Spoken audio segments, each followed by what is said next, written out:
Hello student, आज हम आपके लिए जीएस का प्रैक्टिस सेट नंबर 4 या फिर 5वां लेकर आए हैं। जो भी होगा आप नंबर से देख लीजिएगा।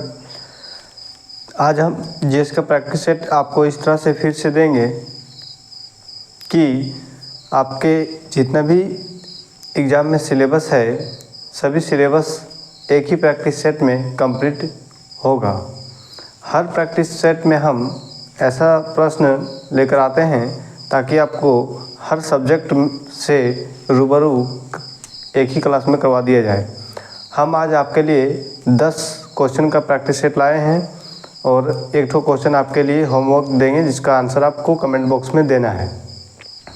यदि आप लोग का रिस्पॉन्स अच्छा रहा तो हम प्रश्न को 10 से बढ़ाकर 20 से 25 भी कर सकते हैं, लेकिन आप लोग का रिस्पॉन्स होना बहुत ज़रूरी है।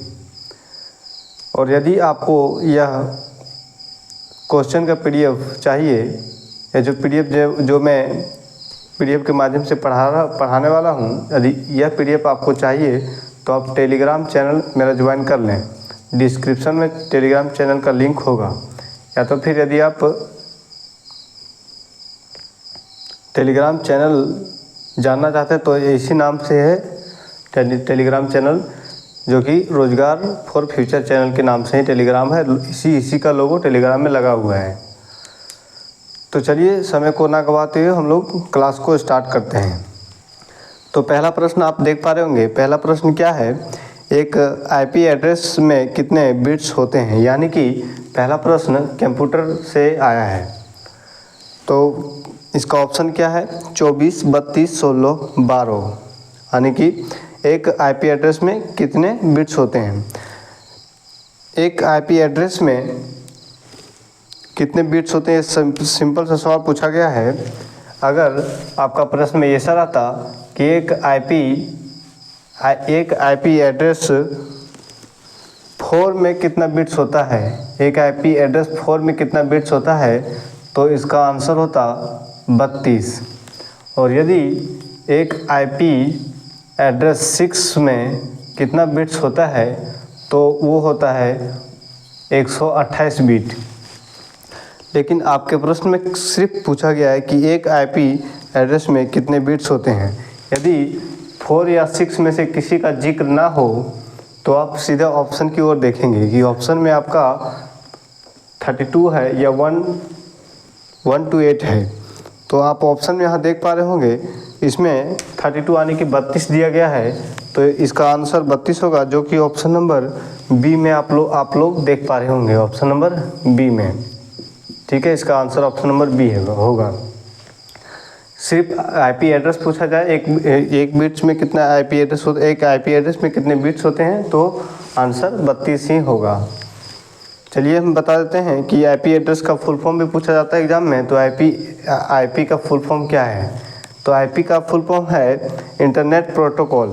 क्या है, इंटरनेट प्रोटोकॉल।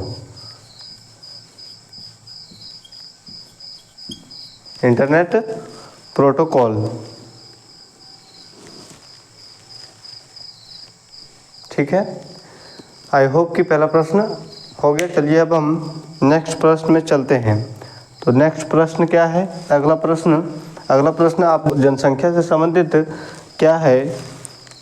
2011 की जनगणना के अनुसार भारत में कृषि श्रमिकों का प्रतिशत कितना था।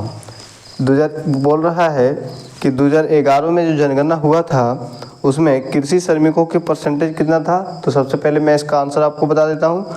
कृषि श्रमिकों का परसेंटेज कितना था, तो 54.6% था, जो कि ऑप्शन नंबर किस में आप देख पा रहे हैं, तो ऑप्शन नंबर बी में। इसका आंसर क्या होगा, बी। अब चलिए हम जनसंख्या के बारे में आपको कुछ बताते हैं। तो जैसे कि सबसे पहले 2011 की जनसंख्या में पूछा जाता है प्रश्न कि 2011 जनगणना के अनुसार उसमें जनसंख्या कितना था। तो हम लोग जानते हैं कि 121 करोड़ था, लेकिन टोटल कुल उसमें आपको पूछा जाए पूरा डिजिट देकर, तो क्या था 121, 0, 85, 49 और 77। ये पूरा जनसंख्या का डेटा है, ये पूरा 2011 की जनसंख्या था। और आगे है विश्व में हम लोग की जनसंख्या कितना था, विश्व परसेंटेज में पूछा जाता है। विश्व में हम लोग कितने थे, तो विश्व का 17.5% जनसंख्या हम लोग का था केवल भारत में। इसमें से पुरुष का कितना था और महिला का कितना था। हम पुरुष में मेल को मारते हैं और फीमेल, एफ से फीमेल। पुरुष का जनसंख्या 51.47 था, यानी कि 46, और महिला का जनसंख्या 48 पॉइंट समथिंग था। कितना इसमें 47 में कितना बच गया, तो 53। ये परसेंटेज में है, ये परसेंटेज में है। यानी कि विश्व में भारत में विश्व का कितना प्रतिशत जनसंख्या था, तो 17.5%। मेल इसमें 17.5% में मेल का 51.47% था और महिलाओं का 48.53% था। यहाँ तक हो गया। अब हम इसमें पूछा जाता है कि सर्वाधिक जनसंख्या किस राज्य में था, तो सर्वाधिक जनसंख्या यूपी में था, यानी कि उत्तर प्रदेश। कहाँ लिख दें, पूछा जाता है कि सर्वाधिक जनसंख्या कहाँ था, तो यूपी, उत्तर प्रदेश। ठीक है। और पूछा जाता है सर्वाधिक जनसंख्या वाला यूनियन टेरिटरी, सर्वाधिक जनसंख्या वाला यूनियन टेरिटरी यानी कि केंद्र शासित प्रदेश कौन था, तो दिल्ली, वो दिल्ली था। सर्वाधिक जनसंख्या हो गया। इसमें हम न्यूनतम जनसंख्या आपको बता देते हैं कि न्यूनतम जनसंख्या कितना था, न्यूनतम जनसंख्या किस राज्य का था। तो न्यूनतम जो जनसंख्या था राज्य में, न्यूनतम जनसंख्या यहाँ लिख देते हैं, न्यूनतम जनसंख्या किसका था, तो न्यूनतम जनसंख्या किसका था, तो सिक्किम का। और अधिकतम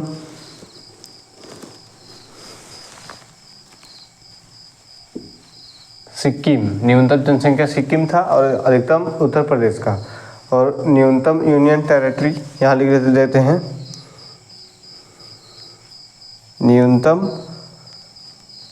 न्यूनतम जनसंख्या यूनियन टेरिटरी किसका था, तो लक्षद्वीप का, लक्षद्वीप का।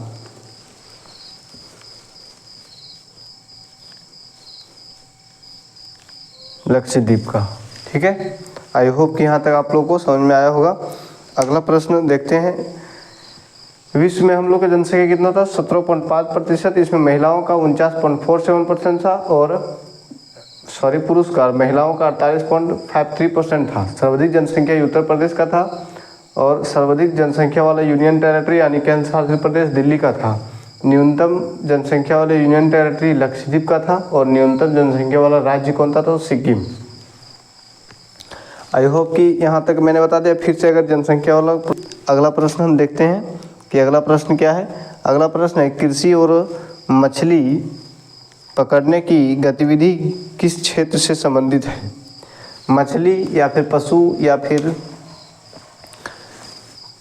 कृषि का कोई भी सवाल पूछे तो आप सीधा प्राथमिक सेक्टर की ओर जाएंगे।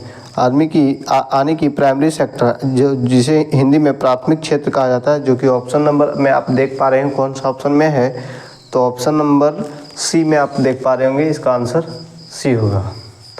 तो प्राथमिक क्षेत्र में क्या क्या होता है। प्राथमिक क्षेत्र में पशुपालन,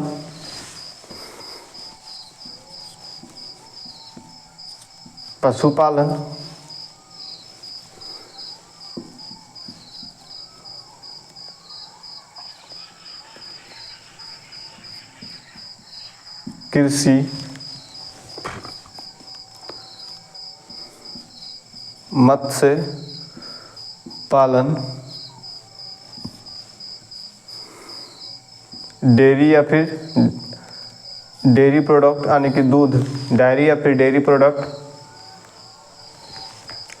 ये सब प्राथमिक सेक्टर का है, यानी कि प्राथमिक सेक्टर। और द्वितीय सेक्टर क्या क्या है?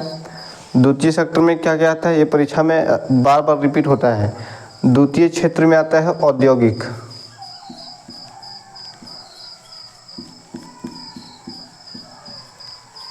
औद्योगिक,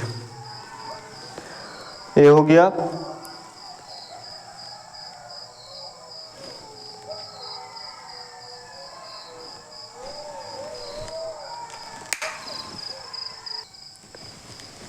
अगला है तृतीय क्षेत्र। तृतीय क्षेत्र में क्या क्या आता है? तो तृतीय क्षेत्र में सेवाएं आता है,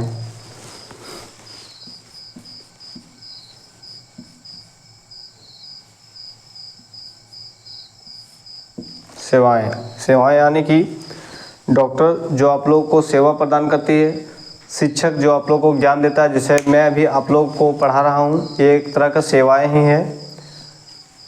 ठीक है। अगला है चौथा sector, fourth sector. Fourth sector में आता है ज्ञान,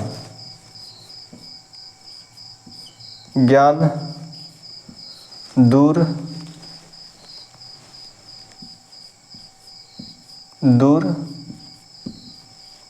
संचार, दूर संचार यानी कि अभी हम आप लोग को जो पढ़ा रहे हैं, माइक के द्वारा हम बोल रहे हैं, कैमरे के द्वारा रिकॉर्ड हो रहा है, और ये चीज़ आप लोग घर बैठे देख पा रहे होंगे, यही फोर्थ सेक्टर में आता है। ठीक है। यानी कि दूर संचार में जितने भी आते हैं सभी फोर्थ सेक्टर में ही आता है। आई होप कि आप लोग को यहाँ तक समझ में आ गया होगा। चलिए अगला प्रश्न को हम देखते हैं। अगला प्रश्न क्या है? अगला प्रश्न आपके स्क्रीन पर है, आप देख पा रहे होंगे। तो क्या है? निम्न में से कौन सा बांध झारखंड में स्थित है? झारखंड में स्थित कौन सा बांध है? तो झारखंड में मैथान बांध है। और मैथान कौन सा ऑप्शन में आप लोग को दिखाई दे रहा है? तो मैथान बांध आप लोग को सेकंड ऑप्शन आने की बी ऑप्शन झारखंड में स्थित है मैथान बांध। और भी बांध में झारखंड का इम्पोर्टेंट कौन कौन है, तो मैं आपको बता देता हूँ। पंचेत बांध झारखंड का, और भी कौन कौन इम्पोर्टेंट है, तो पंचेत बांध हो गया, तेनूघाट बांध, कोनार बांध,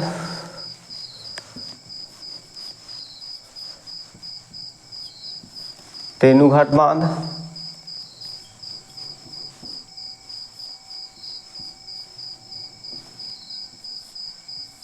कोनार बांध,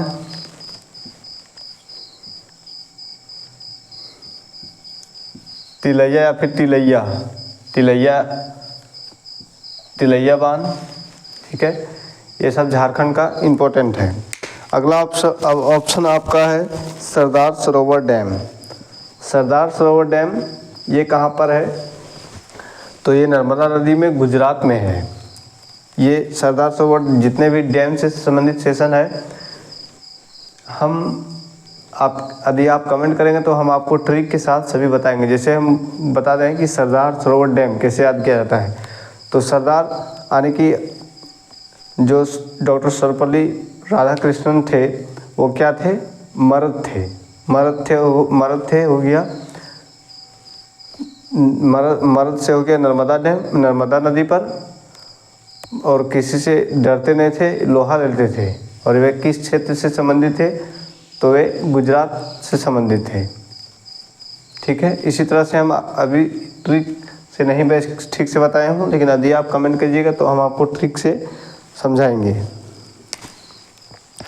तो सरदार सरोवर डैम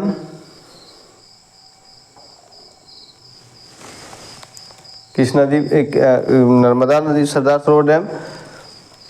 तो सरदार सरोवर डैम कौन सी नदी में है? तो नर्मदा नदी गुजरात में है।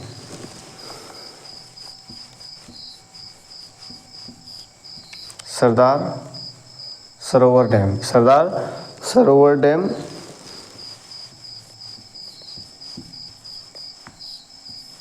ये कहाँ पर है? तो ये जो है सरदार सरोवर डैम ये गुजरात में है। ये आप जी से गुजरात समझ जाइएगा, गुजरात में है। और कौन से नदी के पर? तो नर्मदा नदी पर।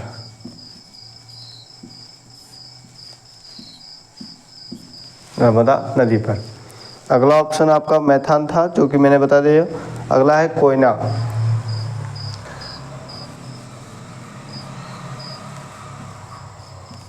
कोयना बांध कोयना नदी में ही है और ये कहाँ पर है? ये महाराष्ट्र में है। MH मतलब महाराष्ट्र। अगला ऑप्शन आपका है मेटूर बांध, तमिलनाडु में है। मेटूर बांध कहाँ पर है? तो मेटूर बांध तमिलनाडु में है। और कौन सी नदी पर? मेटूर बांध TM से तमिलनाडु समझ जाएगा। मेटूर बांध तमिलनाडु में है और कौन सी नदी पर है? ये कावेरी नदी पर है। ये कौन सी नदी पर है? तो ये कावेरी नदी पर है। आई होप यहाँ तक आप लोगों को समझ में आया।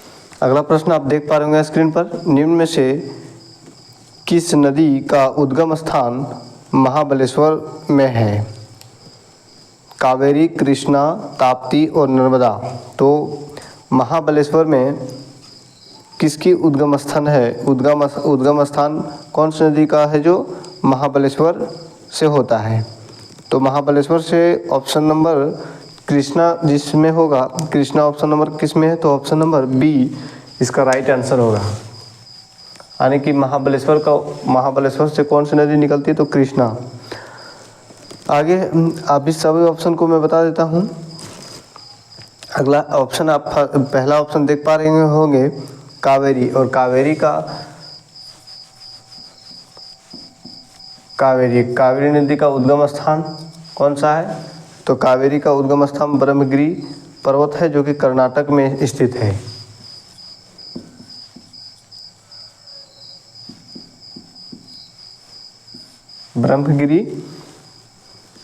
ब्रह्मगिरी जो कि कहाँ पर है? KR शेप कर्नाटक समझ जाइएगा, कर्नाटक में स्थित है। और कावेरी नदी की कुल लंबाई कितनी है? तो कावेरी नदी की कुल लंबाई 800 किलोमीटर है। 800 किलोमीटर है। इसमें इतना ही बताता हूँ। यदि आपको नदी से सेशन चाहिए तो आप जाके इसी चैनल पर देख लें। सबसे पहले आप लोग को क्लास नदी से संबंधित ही लिया गया है और बेहतरीन तरीके से लिया गया है। आप जाके पहले वो सेशन जाके देख लें। अगला ऑप्शन है कृष्णा, जो कि इसका आंसर है। फिर है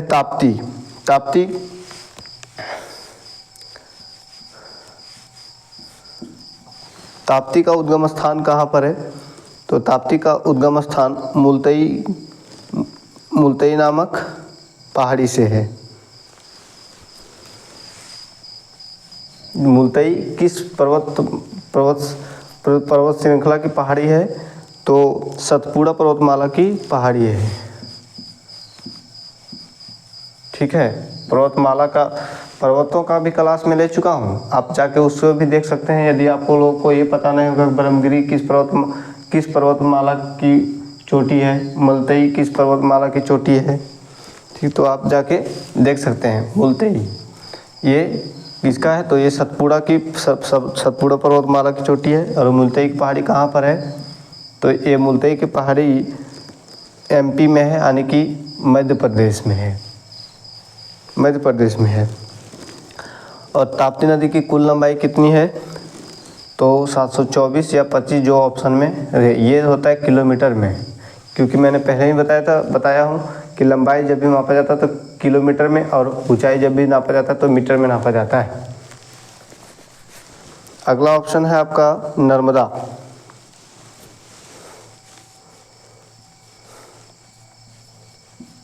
नर्मदा नदी का उद्गम स्थान कहाँ पर है? तो अमरकंटक से।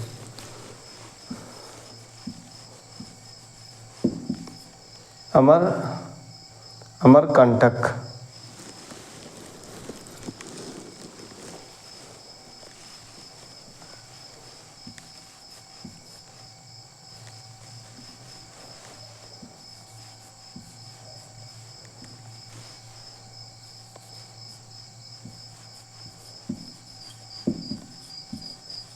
अमरकंटक, नर्मदा नदी का उद्गम स्थान अमरकंटक है। आप ये कमेंट करके बताएं कि अमरकंटक से दो और नदियों का उद्गम होता है। कौन कौन सी नदी का उद्गम होता है, आप कमेंट जरूर करें कि अमरकंटक से और कौन दो नदी का उद्गम है और कौन दो नदी निकलती है। इसका लंबाई है 1312 किलोमीटर, यानी 1312 करके आप याद रख लेंगे, तब याद करने में ये अधिक कठिनाई नहीं होगी। आई होप कि यहाँ तक आप लोगों को समझ में आया होगा। यदि पूरा आप डिटेल मुझसे नदी के बारे में पढ़ना चाहते हैं तो आप इसी चैनल पर अपलोडेड है वीडियो, पहला वीडियो नदी से संबंधित है, आप जाके देख सकते हैं। बरते फिर बता देता हूँ। तो चलिए अगला प्रश्न देखते हैं। अगला प्रश्न क्या है, आप देख पा रहे होंगे। अगला प्रश्न है, निम्न में से कौन सा अनुच्छेद भारत के संविधान में राष्ट्रपति द्वारा शपथ या अधिपुष्टि से संबंधित है। यानी कि भारत के राष्ट्रपति के शपथ से संबंधित अनुच्छेद है, वो किस अनुच्छेद के तहत है। तो वो है आर्टिकल 60 से।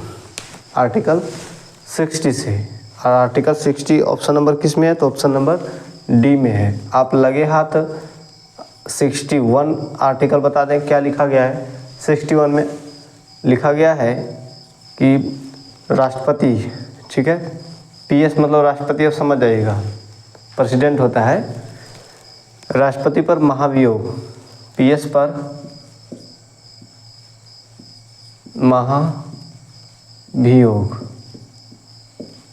महाभियोग, राष्ट्रपति पर एक अनुच्छेद 61 कहता है राष्ट्रपति पर महाभियोग लगाया जाएगा। ये महाभियोग क्या है, जब भी राष्ट्रपति कोई ऐसा कार्य करता है जो हमारे संविधान के लिए, हमारे भारत के लिए उचित नहीं हो और कोई गलत उससे कुछ बड़ा हो जाए या छोटा भी हो जाए और अपने शक्तियों का दुरुपयोग करने लगे, तो उस पर महाभियोग लगाकर राष्ट्रपति को अपने उसके पद से हटा दिया जाता है। यही महाभियोग है। चलिए हम आपको राष्ट्रपति का सभी अनुच्छेद बता देते हैं। जो राष्ट्रपति का अनुच्छेद है 52 से लेकर 61 तक। तो आप देख पा रहे होंगे मैंने 52 से लेकर 61 तक सभी अनुच्छेद लिखूंगा, इसलिए मैंने पहले से लिख लिया। तो 52 कहता है कि राष्ट्रपति का एक ठो पद होगा। हमारे संविधान में राष्ट्रपति का एक ठो पद होगा। ये आर्टिकल 52 बोलता है। आर्टिकल 53 बोलता है कि कार्यपालिका, राष्ट्रपति का कार्यपालिका, राष्ट्रपति कार्यपालिका होगा।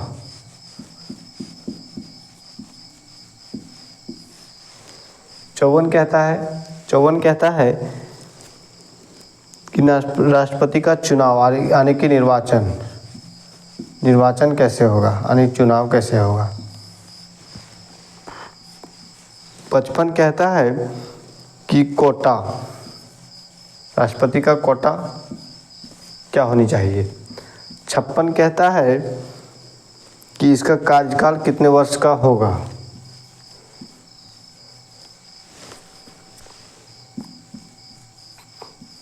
इसका राष्ट्रपति कहता है कि इसका कार्यकाल कितना होगा, कितने साल का होगा। आप कमेंट करके बताएं कि राष्ट्रपति का कार्यकाल कितने वर्ष का होता है। 57 कहता है कि राष्ट्रपति को दोबारा राष्ट्रपति बनने का मौका दिया जाएगा।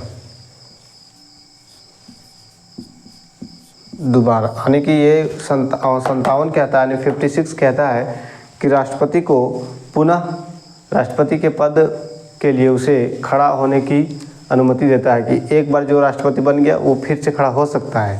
57 कहता है। 58 कहता है कि इसकी योग्यता क्या क्या होनी चाहिए। जो भारत का नागरिक होना चाहिए, यही सब योग्यताएं।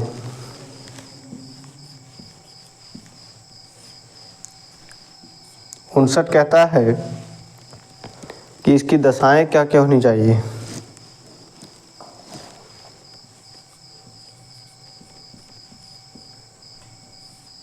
दशाएं और 60 और 61 तो मैंने बता दिया, जो कि प्रश्न में ही है कि क्या है, कौन सा अनुच्छेद भारत में सर्वाधिक संविधान में राष्ट्रपति द्वारा शपथ से संबंधित है, यानी कि शपथ, जो कि आपका प्रश्न है। 61 मैंने आपको यहाँ पर बता दिया। आई होप कि राष्ट्रपति का सभी अनुच्छेद आप लोग देख पा रहे होंगे। तो चलिए हम अब अगला प्रश्न की ओर बढ़ते हैं। अगला प्रश्न आप स्क्रीन में देख पा रहे होंगे। अगला प्रश्न क्या है, शरीर की सबसे बड़ी ग्रंथि कौन सी है? शरीर की सबसे बड़ी ग्रंथि कौन सी है?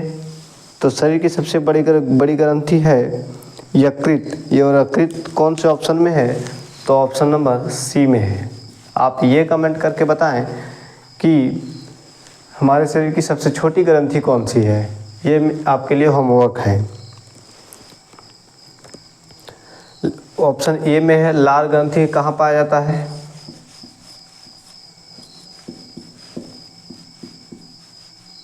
लार ग्रंथि हमारे मुंह में पाया जाता है।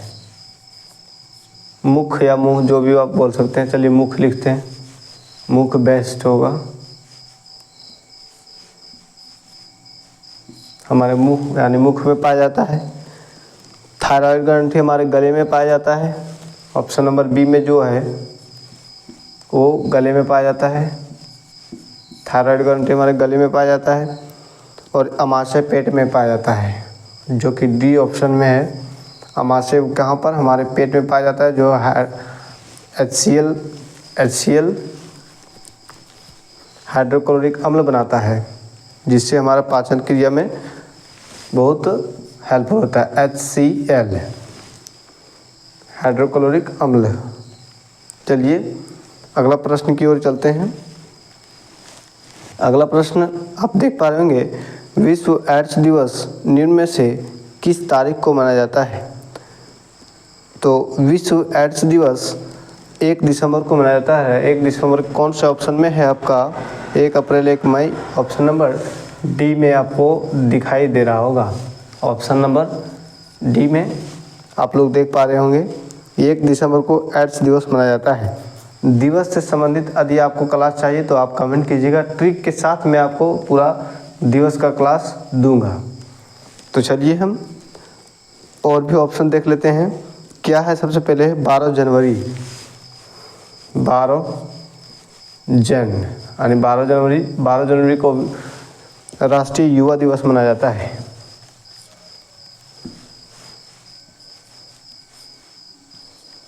युवा डे। डी से डे आप समझ लीजिएगा, दिवस लिख देते हैं पूरा। युवा दिवस। अगला ऑप्शन है 1 अप्रैल। 1 अप्रैल को उत्कल दिवस मनाया जाता है।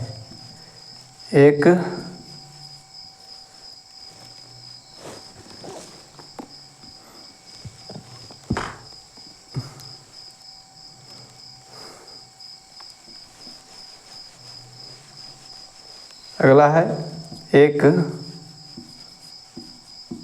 अप्रैल, और 1 अप्रैल को मनाया जाता है उत्कल दिवस।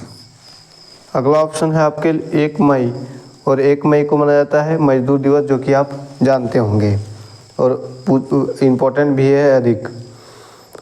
अगला प्रश्न देखते हैं। अगला प्रश्न क्या है, आप देख पा रहे होंगे, साइंस से संबंधित है। कौन सा विटामिन रक्त का थक्का बनने के लिए आवश्यक है? रक्त का थक्का जमाने के लिए कौन सा विटामिन आवश्यक है? तो वो है विटामिन के। और विटामिन के कौन से ऑप्शन में है? तो विटामिन के सी ऑप्शन में है। विटामिन के सी ऑप्शन में है। इसका आंसर क्या होगा? C option. इसका आंसर है सी ऑप्शन।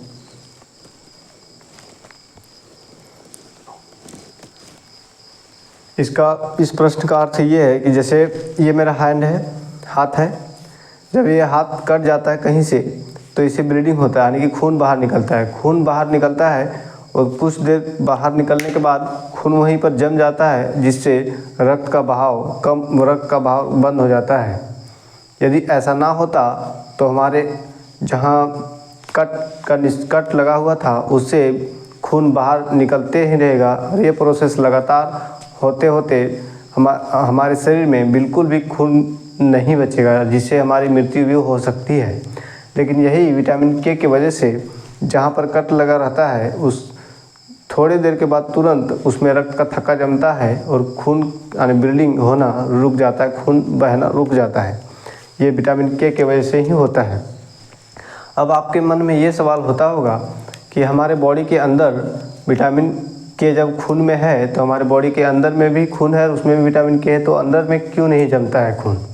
तो ये हिपैरिन की कमी से, हिपैरिन की वजह से खून अंदर में नहीं जमता है, शरीर के अंदर में खून नहीं जमता है। यदि हिपैरिन ना होता तो खून अंदर में भी जम जाता और मनुष्य सर्वाइव ही नहीं कर पाता।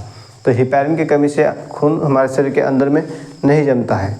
और विटामिन का क्लास यदि आपको चाहिए बेहतरीन तरीके से, तो मैं इसी चैनल में विटामिन से संबंधित पूरे डिटेल से आप लोगों को क्लास दे चुका हूँ।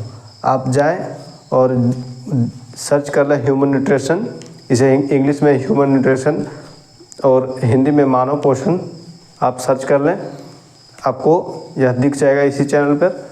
और आप देखें वो क्लास को अंत तक, तभी आपको बेनिफिट मिलेगा। और बेहतरीन तरीके से दिया गया है ह्यूमन न्यूट्रिशन का क्लास, यानी मानव में पोषण। अगला यदि आप विटामिन ए की बात करें तो विटामिन ए का रासायनिक नाम रेटिनॉल है, जो हमारी आँखों से संबंधित है, हमारे आँखों के लिए बेहतर होता है। जैसे विटामिन ए किस में पाया जाता है, गाजर में पाया जाता है, ये सभी मैंने आपको क्लास में दे चुका हूँ, आप क्लास जाके देख सकते हैं। विटामिन डी का केमिकल नेम यानी कि रासायनिक नाम कैल्सीफेरॉल है, ठीक है, कैल्सीफेरॉल है, जो कि हमारे हड्डियों के लिए बहुत बेहतर होता है, जो सूर्य के प्रकाश से हमारे शरीर में खुद ब खुद बनता है, जो प्राकृतिक के द्वारा हमको मिला गया है। और विटामिन सी का केमिकल नेम एस्कॉर्बिक एसिड है, ठीक है, जो खट्टे फलों में पाया जाता है। आप डिटेल में आपको इसलिए नहीं बता रहा हूँ कि इसी चैनल पर मैंने आपको ये क्लास दे चुका हूँ, आप जाके देख लें। चलिए हम अगला प्रश्न की ओर चलते हैं।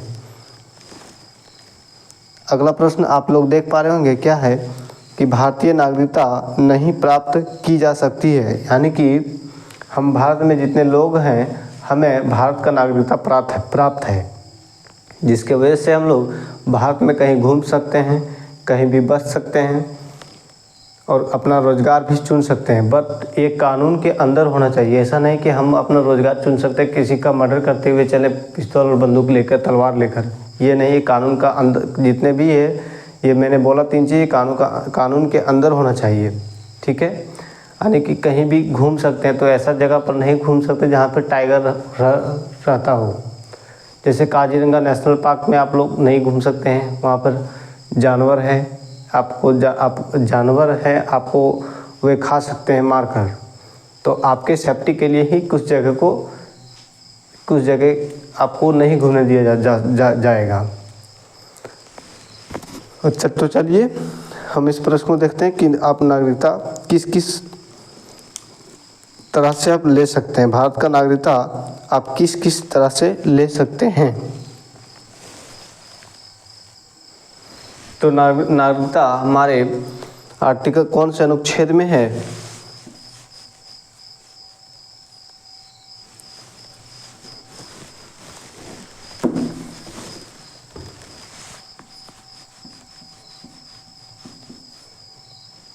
नागरिकता, सबसे पहले नागरिकता के बारे में हम आपको कुछ बता देते हैं।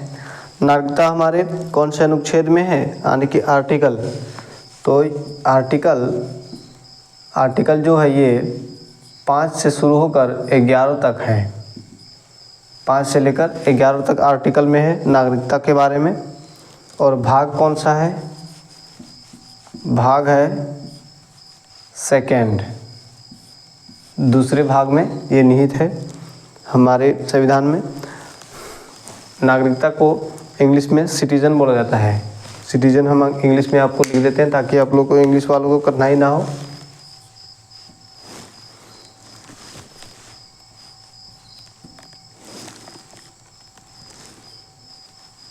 सिटीजन यानी कि नागरिकता। तो भारत का नागरिकता किस किस के माध्यम से प्राप्त हो सकता है, मैं आपको लिख देता हूँ ताकि आपका प्रश्न का आंसर यहीं से निकल जाए। पहला, यदि आप भारत में जन्म लिए हैं तो आपको जन्म के आधार पर नागरिकता मिल जाएगा, जन्म यदि लेते हैं। दूसरा क्या, वंश के आधार पर यदि आप किसी विदेश में यानी कि किसी दूसरे देश में भी आप जन्म लेते हैं, लेकिन आपका वंश, आप ये प्रूफ कर देते हैं कि वंश हमारा इंडिया का ही है यानी भारत का ही है, तो भी आपको नागरिकता भारत का मिल जाएगा। नंबर 3 है, पंजीकरण के माध्यम से भी आप नागरिकता भारत का ले सकते हैं, लेकिन इसमें कुछ जो कंडीशन है आपको फुलफिल करना पड़ेगा। या इसमें कंडीशन क्या क्या है ये आपके लिए अधिक ज़रूरी नहीं है, लेकिन फिर भी आप जानना चाहते हैं तो आप कमेंट करें। नंबर 4 में है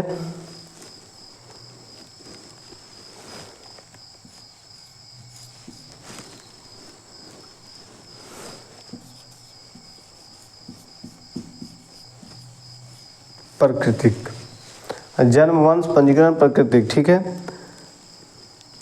सब। और मैं आपको बता दूं एक इम्पोर्टेंट, भारत में एकल नागरिकता है। भारत में एकल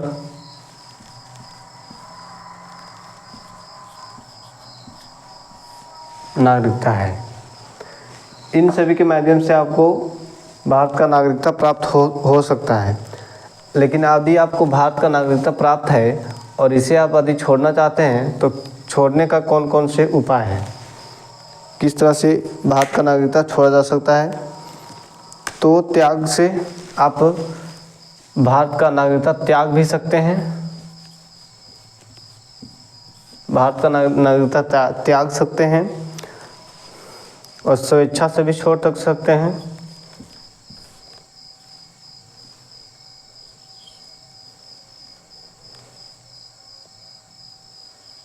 स्वेच्छा से भी छोड़ सकते हैं।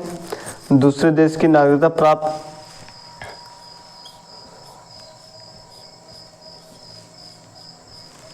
दूसरे देश